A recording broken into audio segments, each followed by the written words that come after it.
everybody's attention, please? No? All right. Start singing? No. I don't want to chase you guys out. Welcome to our last in-service day of the regular school year. Very nice work, everybody, this year. And a little more time today devoted to whatever you do during in-service days. Getting better at your craft. I'd like to start by introducing our first speaker today. This gentleman you probably recognize. If you don't recognize him, you might recognize a very, very cute young man who's over in the elementary school right now, who is, this is his dad, Ty's dad. So Ty, Ty's father, Jamie, if you don't know, is a store manager for the Harrisburg Lowe's. And through just talking about Vista, talking about his experiences here with his coworkers, the regional Lowe's stores have decided to focus their energies, their collective energies, on helping us out. So I don't want to steal any of Jamie's thunder, but Jamie's going to come up and he's going to talk about his experiences at Vista and more about the Lowe's Heroes Project. Jamie?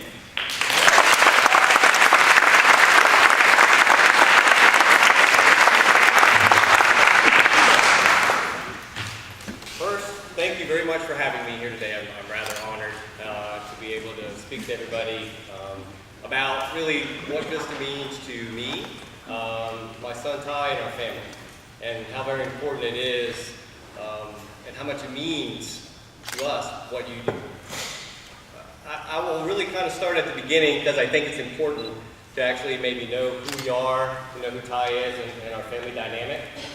So we're going to go all the way back to before Ty was born.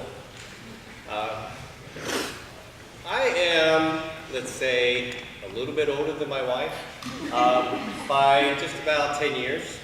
So when Kylie and I met, it was at a work function. We did not work together, but we worked for the same company.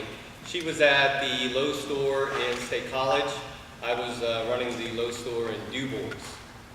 Anybody know where DuBois, Pennsylvania is? That's why you're here, right? And not there in DuBois. So actually, DuBois in French, you know what that means? Dubois. Here in Pennsylvania we say DuBois. I think it translates to the woods, and that's exactly where you are. So they were doing they were taking their one store in State College that they kind of outgrew, and they were going into a much larger facility. So we had to do a big mass hire there, and Kylie's human resources.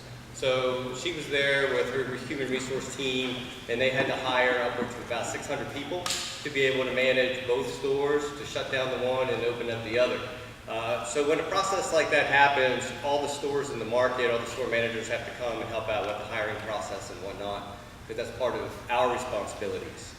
So during that process, I was actually exiting one failed marriage, and just kind of, I guess, putting that behind me, and kind of became interested in Kylie in a matter of just a few days of interacting with her. After our initial meet and greet, and we started to correspond by telephone and whatnot, and I would find the stupidest reasons to call her and ask her questions that I already knew. So, and she was so gracious enough to answer them. But after a while, I was brave enough to ask her out, so then we went out on a date, and all of a sudden, we're getting married. But as we knew right away, we knew we wanted a child. We knew we wanted a family. So we talked about that well before we even got married. So we had plans. We knew we wanted to start a family together.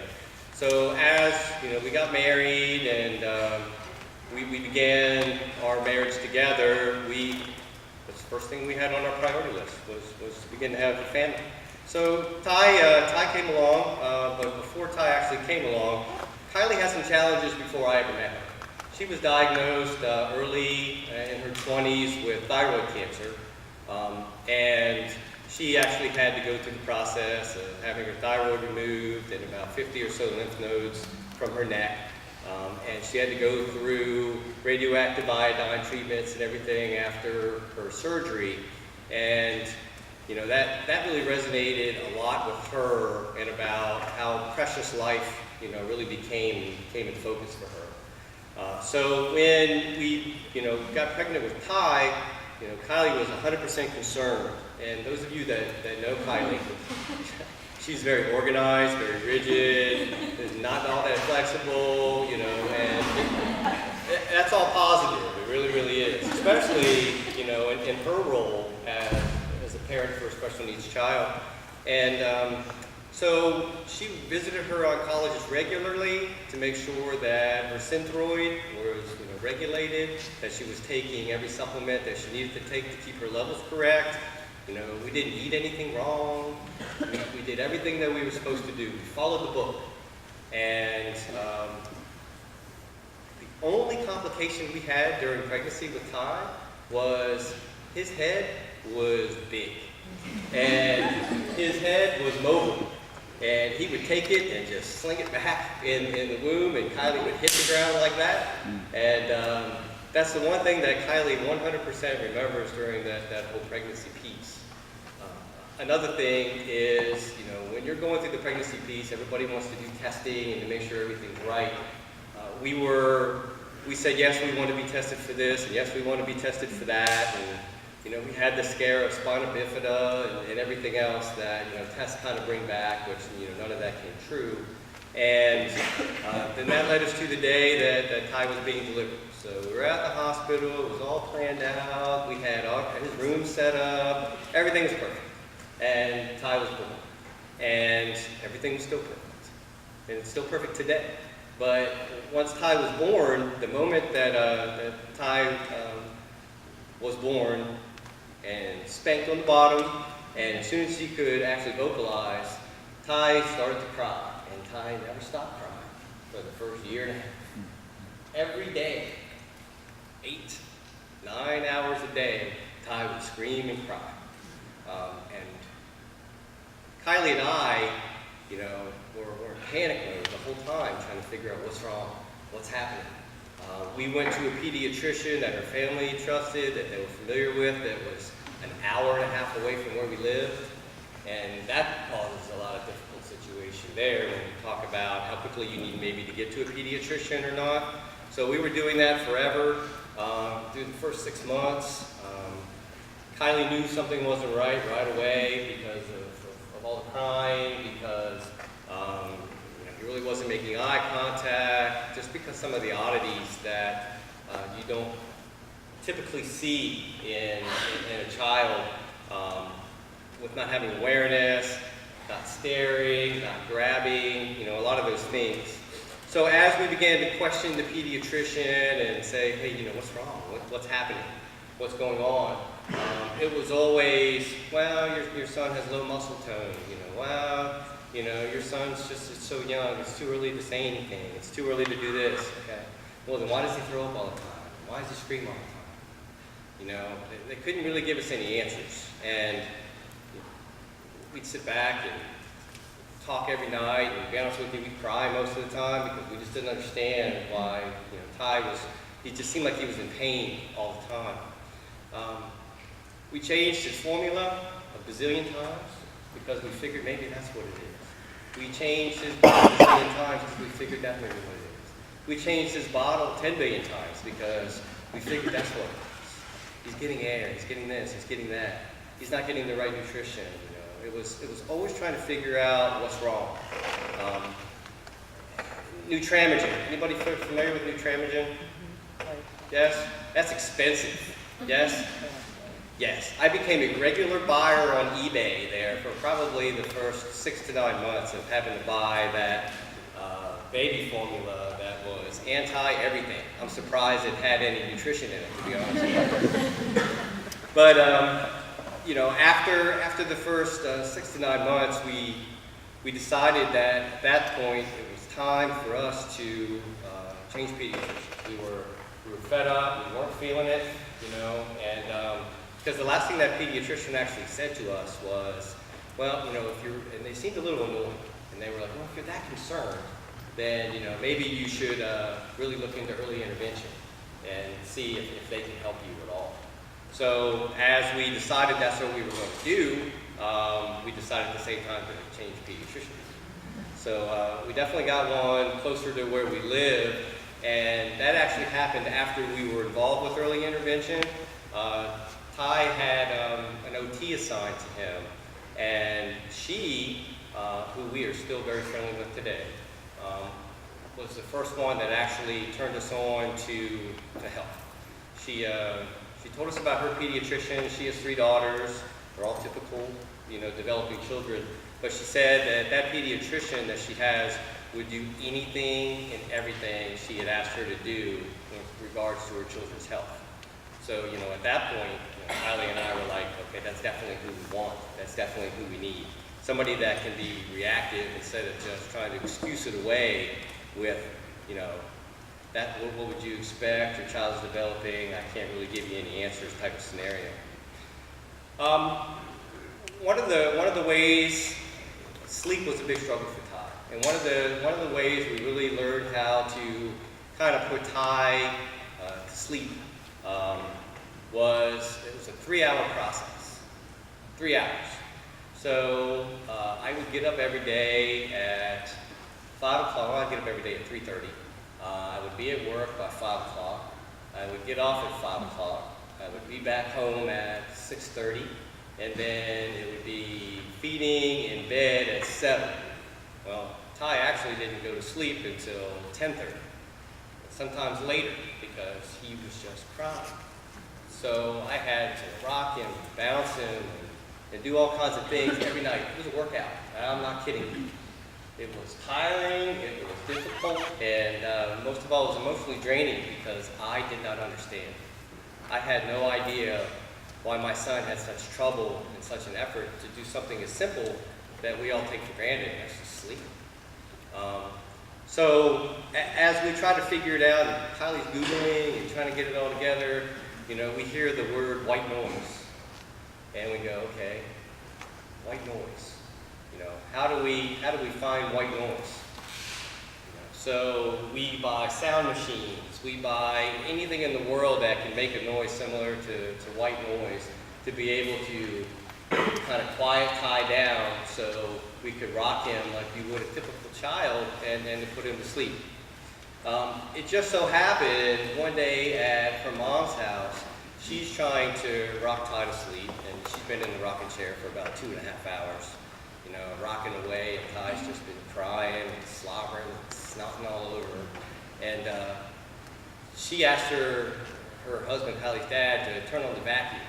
As soon as that vacuum came on, Ty just stopped.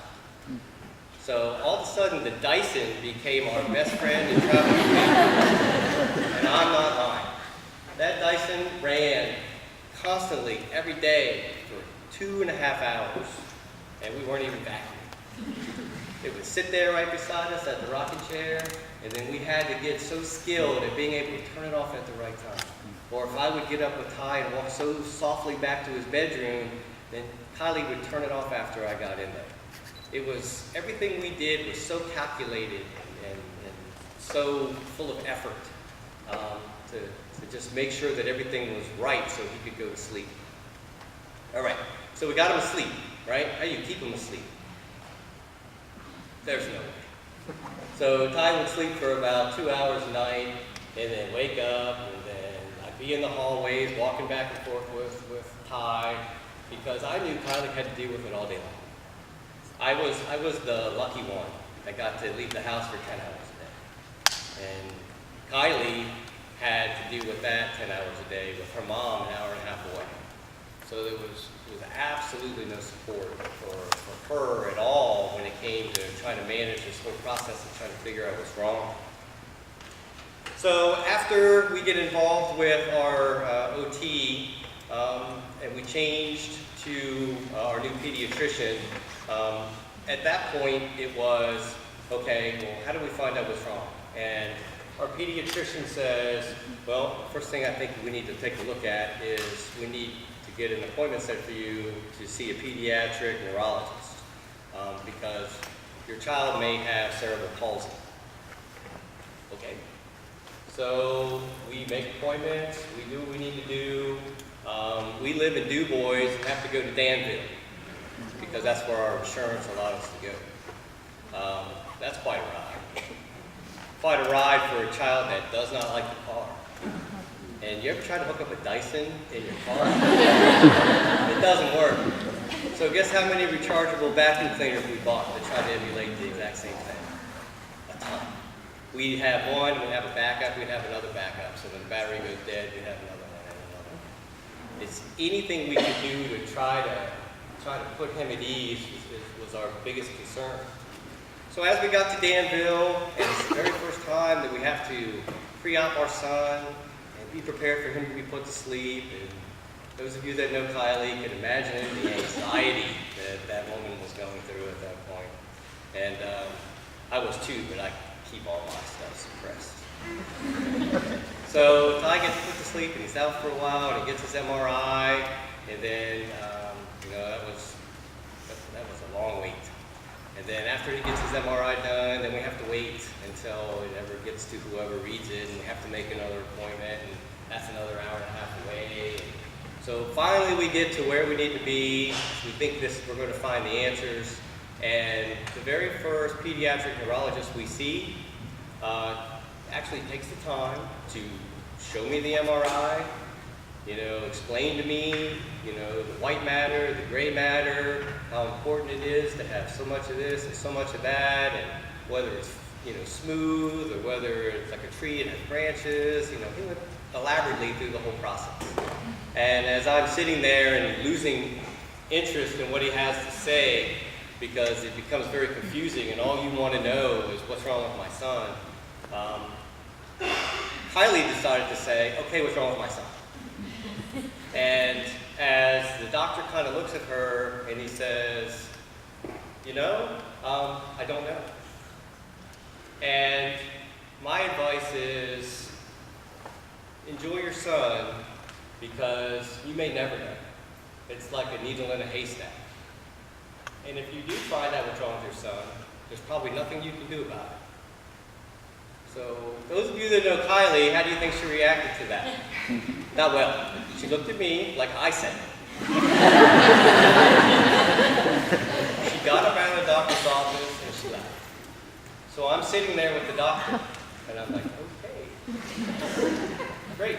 So being polite, I allowed him to finish everything he was saying. I thanked him, and when I got out to the car, what do you think Kylie said to me? Why did you walk out with me? Not like so. So right then and there, that totally fired us both up, to be honest with you, to figure out what's wrong. We didn't want to hear that. We weren't ready to hear that. It was the first person that actually we saw for an answer, and they kind of dismissed it, or that's how we took that. So unfortunately for Ty at this point, we went to every avenue in the world to try to figure out what's wrong. We changed neurologists, we changed pediatricians again, we changed hospitals, we changed his acid reflux medicine, because we finally had one that worked, and guess who didn't pay for it? My insurance company, right? So that liquid Prevacid that my insurance company wouldn't pay for cost us $260 a month. Who's got $260 a month to put aside for that? Nobody. So but we weren't going to change because it was working, because it kept Ty feeling a whole lot better. But as we go through this whole process, Ty's crying continued as he grew older. He wasn't even 2 yet, and he was at the point every day was almost inconsolable. So we take him to the emergency room, all they would do at that point was, calm him and take blood.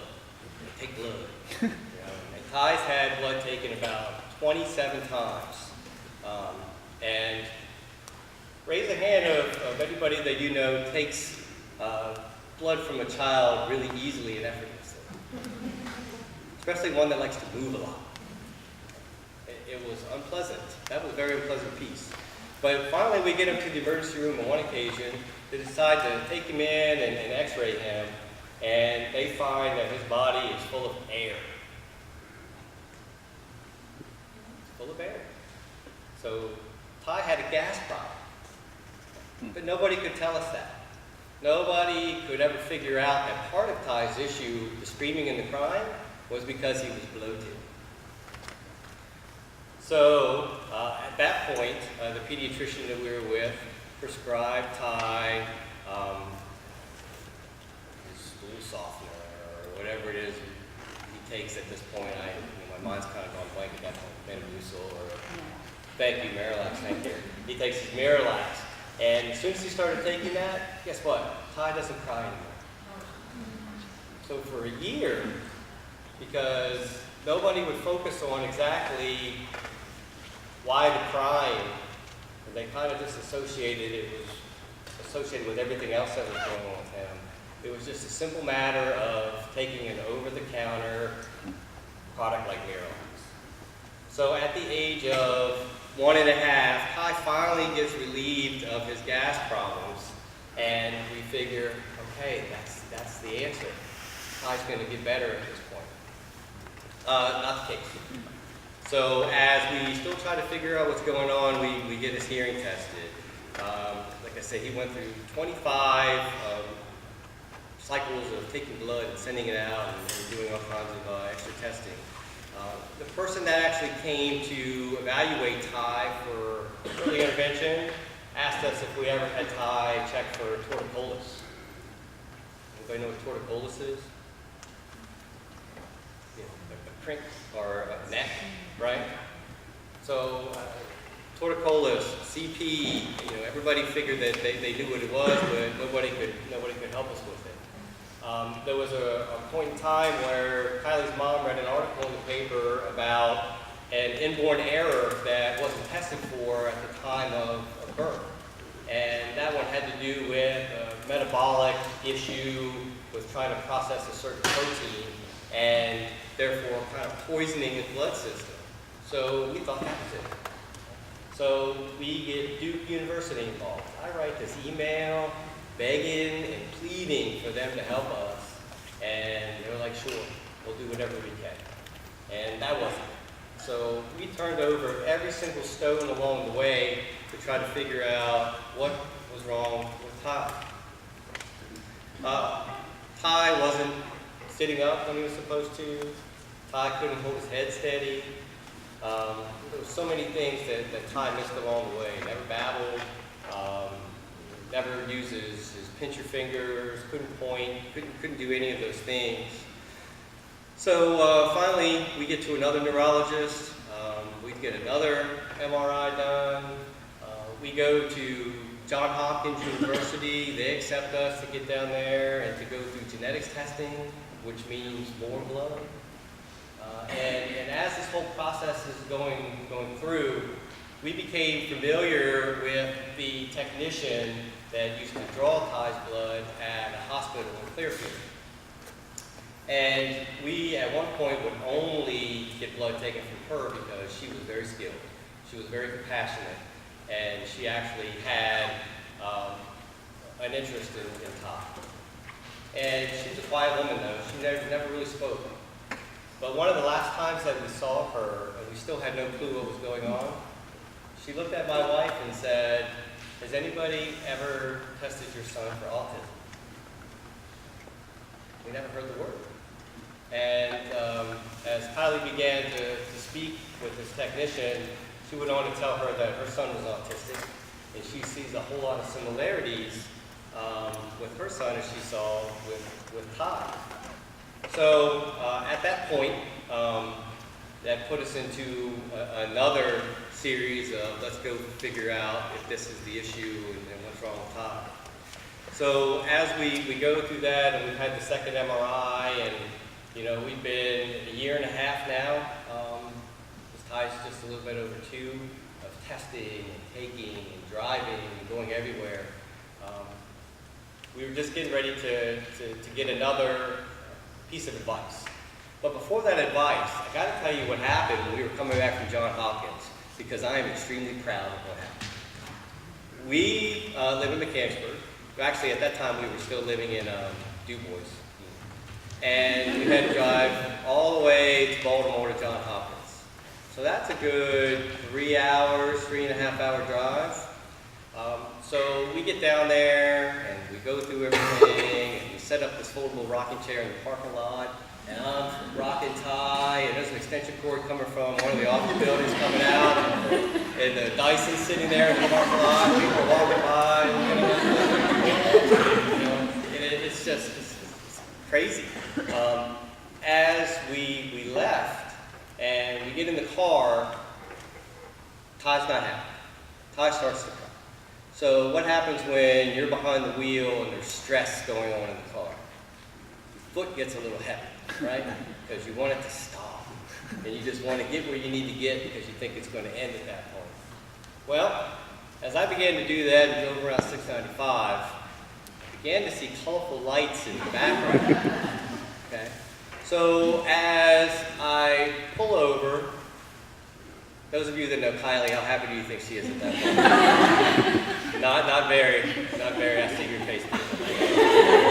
Not very. So, as the police officer comes over, I'm like, this is what we're doing, this is why we're here, I gotta go home. You know, I could barely hear it with Ty. And he looks at me, and he looks at Ty, and looks at Kylie, and he gives me my license back and says, please drive safely. And I said, thank you, you're a godsend. Get in there, you know, speed off. So as I'm driving down 695, I hear this honking, beep, beep, beep, beep, beep. I look over, and it's a cop, and he's going. And I went, you know, oh my God, my heart sinks. I can't believe it. So then after we get off 695 and we're driving on 83, guess what? There's cop lights again. So the cop pulls me over, same scenario with Kylie and everything, right? Cops up to the window. I have the same reaction to the police officer. He reacts exactly the same, tells me to have a good day, gives me a light. 3 times, right?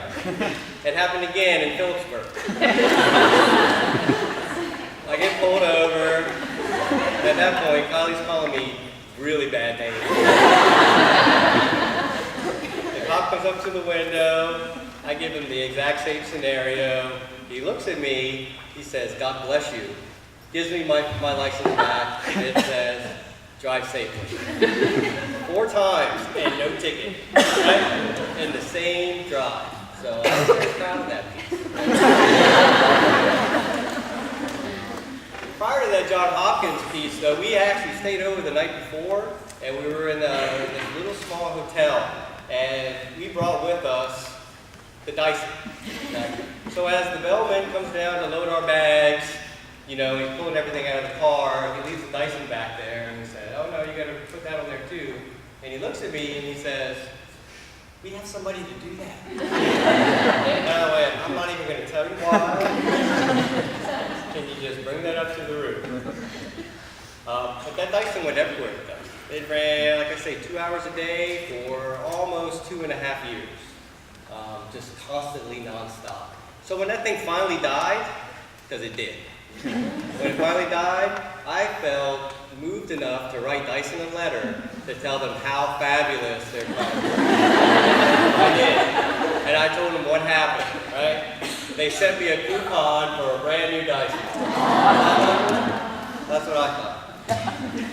All right, so we're at the point now where we come back from Johns Hopkins, and there were 2 reasons why we went to Johns Hopkins. Number one, because we wanted to see a geneticist to see, you know, research happens all the time. So we wanted to see if it was something that happened genetically that either came from me or Kylie, and not so we could point the finger at each other and say, hey, it's your fault, you know, or you're the one to blame.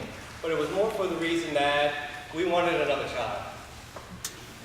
We wanted another child. We wanted to be able to have a family support there, so when Kylie's no longer here and I'm no longer here, somebody can look after Ty. We really wanted to do that, and it wasn't so we would shackle our other children to Ty, but we would hope that we would bring a family unit together enough that that's what they wanted to do. So we wanted to make sure that there was nothing that they could see that would keep us from wanting to move forward and have another child. So, they gave us the percentile, the 87th percentile that you won't have another child, with the same challenges that Ty has. So we're like, okay, great. We weren't excited because we were still concerned about what was going on with Ty, and we still didn't have an answer. So after we leave John Hopkins and whatnot, we decided that we were going to change our neurologist again. And we decided at that point, and this is the second time, we changed our pediatric developmentalist. So we drove this time from Du Bois down to the University of Maryland. And the University of Maryland is a teaching college. It's one where there's research and whatnot, and we found a little bit better resources there than that my insurance company would pay for than we could find anywhere else that was any closer. Though we tried to get to Pittsburgh, our insurance company kept pushing us in the other direction. So as we got down there, we ran across, or we had the fortune enough to meet Dr. Valentine, who was a pediatric developmentalist, who in a matter of an hour and a half, through meeting with us and meeting with Ty and doing what he does and what he was trained to do, he looked at us and said, "Your son is living with autism." Just like that. Without blood work, without MRIs, without anything, and I'm sure he referenced a lot of that, but he was very, very confident in his diagnosis. He was so confident that he wrote us kind of an action plan on what we needed to do from this point forward. How Ty needed intense therapies, multiple times a week. How he needed, focused in occupational, speech, and everything else that Ty actually goes through. Told us what to avoid, wrote it all out, kept in contact with us for a while.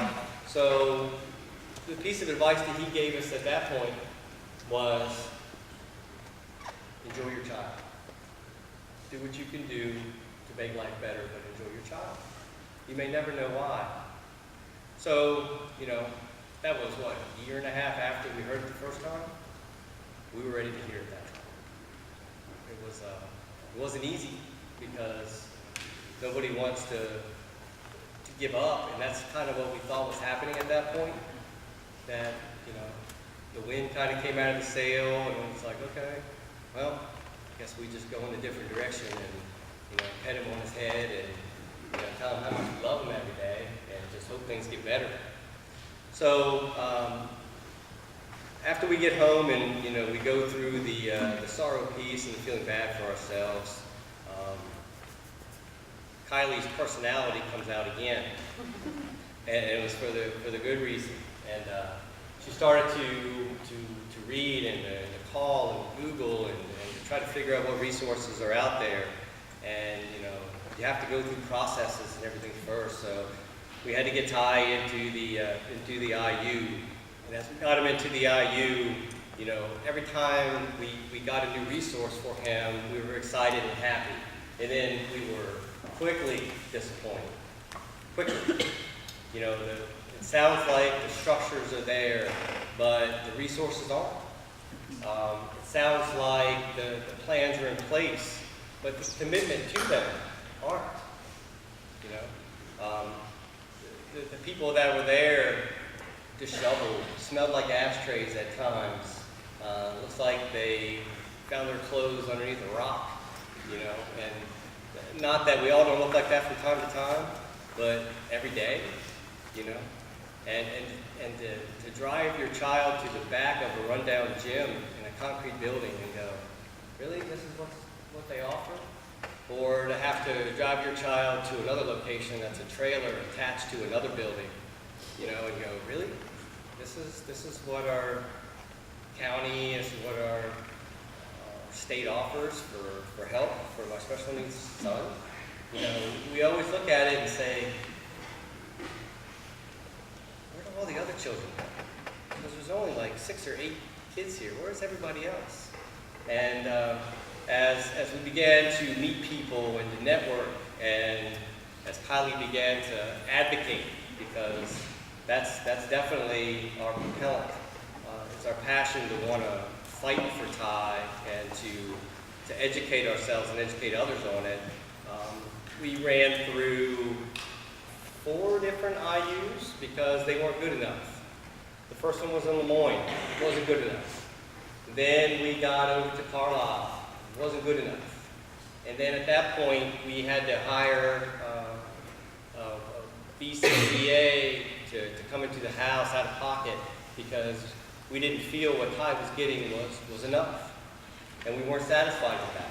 So we had to pull together our resources and max out our credit cards and get loans and do whatever we needed to do to try to pull all these resources together. And then after Carlisle, we ended up going to Elizabethtown. And we were like, hey, well, this is a school, it's new. So hopefully this is what we were looking for. And as we get there and our BCA, our BCBA's in there, you know, she begins to report what happens in that classroom. And it's like, really? Really? Nobody talked to my son for 25 minutes and he sat in a corner and chewed on metal bells all day long? Really? Wow. So how do you think Kylie reacted to that one? Not well. And then we went to another one, Hampton Township. And as we're interviewing to go into that building, one of the teachers leaves my wife Kylie with a student for, I don't know, 20 minutes. I see your face right away. Really? You don't even know us, and you're going to leave somebody you're responsible for, a child, with us? Wow. We're not going here. So at that point, Kylie comes home, pulls out the phone book, and starts looking for lawyers. Because we just weren't going to deal with the school system anymore and what they had to offer. And to be honest with you, I don't blame, truly, this is how I keep my sanity, I don't blame the people there, I blame the system. You know, there's only so many resources that are allowed to be